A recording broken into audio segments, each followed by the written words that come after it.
आगे मैत्रेय जी महाराज काल की गणना के बारे में वर्णन करते हैं। कैसे इस ब्रह्मांड का सबसे छोटा सूक्ष्म तत्व, जिसे परमाणु कहते हैं, साइंस में इसे एटम कहा जाता है, एटम से लेकर मनवंतर पर्यंत का गणना श्री मैत्रेय जी ने विदुर जी को कहा।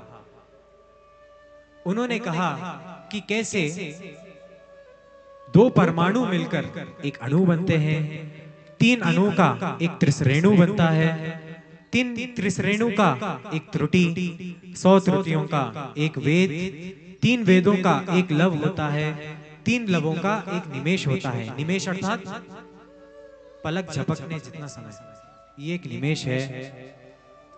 तीन निमेषों का एक क्षण, जिसे एक सेकंड कहते हैं, 5 क्षणों का एक काष्ठा होती है, 15 काष्ठा का एक लघु होता है, 15 लघुओं का एक नाड़िका होता है, और 2 नाड़िकाओं का एक मुहूर्त होता है।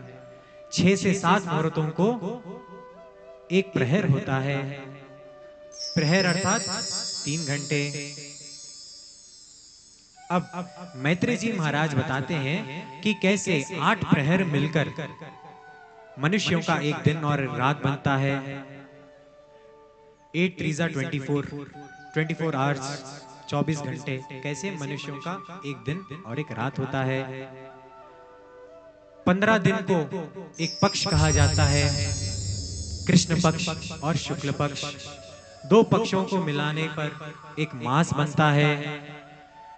6 मासों को मिलाकर एक अयन होता है, जिसे उत्तरायण और दक्षिणायन कहते हैं। 2 अयन को मिलाकर एक वर्ष होता है, जिसे 12 महीने कहते हैं, जो देवताओं का एक दिन और एक रात है। आगे मैत्रेय जी महाराज चतुर्युगों की वर्णना करते हैं। प्रिय श्रोताओं, क्या बता सकते हो कि कितने युग होते हैं? 4 युग होते हैं। कौन से? सतयुग, त्रेता, द्वापर और कलयुग। क्या आप में से कोई मुझे बता सकता है कि कलयुग कितने वर्षों का है?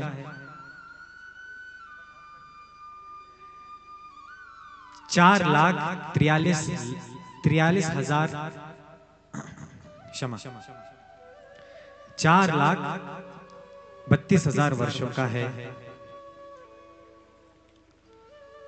और उसका दुगुना द्वापर युग है, जो 8,64,000 वर्षों का है। कलयुग का 3 गुना त्रेता युग है, जो 12,96,000 वर्षों का है। कलयुग से 4 गुना ज्यादा सतयुग है, जो 17,28,000 वर्षों का है। इन चारों युगों को मिलाकर एक चतुर्युग बनता है, और ऐसे 70 चतुर्युगों को बनाकर एक मनवंतर बनता है। और प्रत्येक मनवंतर का एक अधिपति होता है, जिसे एक मनु कहते हैं। ब्रह्मा जी के एक दिन को कल्प कहा जाता है, और एक कल्प की अवधि होती है 1000 चतुर्युगों की। और ब्रह्मा जी की कुल आयु ऐसा 100 वर्षों की है। ब्रह्मा जी के प्रथम 50 वर्ष को प्रथम परार्थ कहते हैं, और अंतिम 50 वर्षों को द्वितीय परार्थ कहते हैं। अभी हम और आप ब्रह्मा जी के द्वितीय परार्थ में हैं, और अभी श्वेत वराह कल्प चल रहा है, और वैवस्वत मनवंतर चल रहा है। इसीलिए जब हमारे घर में पंडित जी आते हैं, संकल्प के दौरान वे ये उसका उच्चारण करते हैं कि श्वेत वराह कल्पे वैवस्वत मनवंतरे जम्बूदीपे।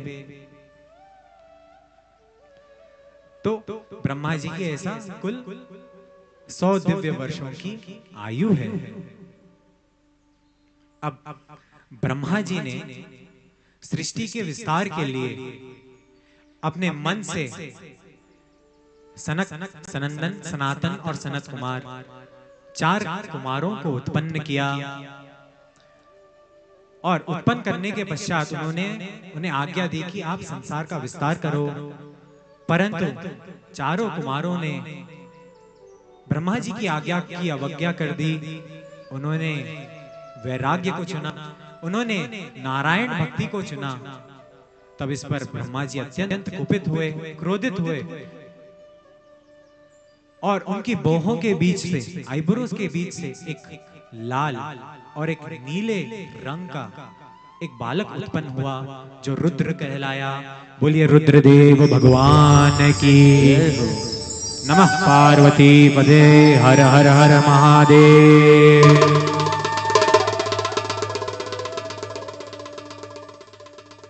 रुद्र ने ब्रह्मा जी से रहने के लिए स्थान मांगा और नाम मांगा। तब ब्रह्मा जी ने उन्हें 11 नाम और 11 स्थान दिए। तत्पश्चात ब्रह्मा जी ने रुद्र को आज्ञा दी कि आप संसार का विस्तार करो। तब ब्रह्मा जी ने, तब रुद्र ने संसार को बढ़ाया, पर वो अत्यंत वायलेंट था। तो ब्रह्मा जी के आग्रह करने पर रुद्र जाते हैं तपस्या करने। बोलिए भक्त वत्सल भगवान की जय हो।